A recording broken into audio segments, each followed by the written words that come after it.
And the death of a 17-year-old boy is the center of a lawsuit tonight. This has happened in other cities around the country, but it's the first time a case of this kind has been seen in Louisiana. There is a lawsuit over AIDS-tainted blood, and it involves a former local doctor.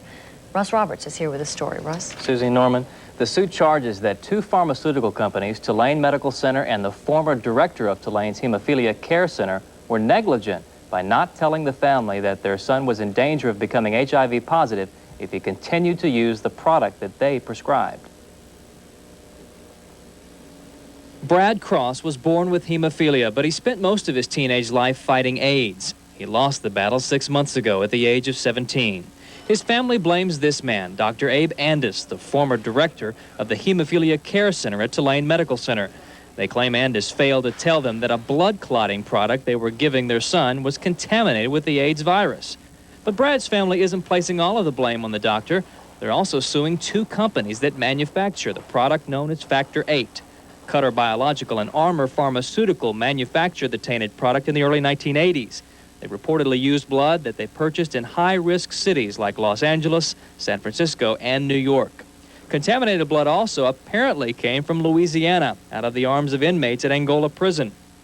In 1983, the FDA recalled huge amounts of the AIDS-tainted product, but it was too late for thousands of hemophiliacs across the country. He knew, and he should have told us.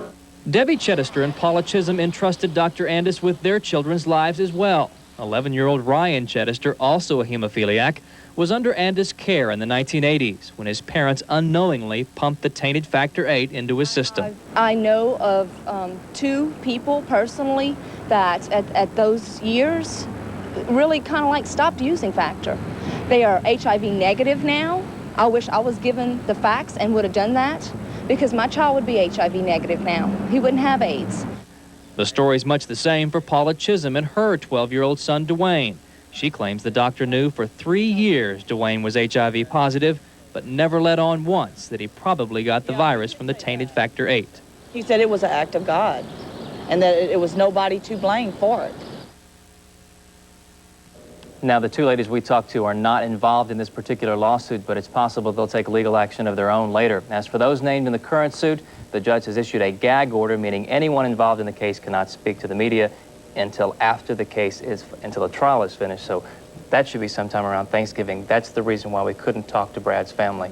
The judge emphatically said, no publicity. All the lawyers say they'll talk to us in about 4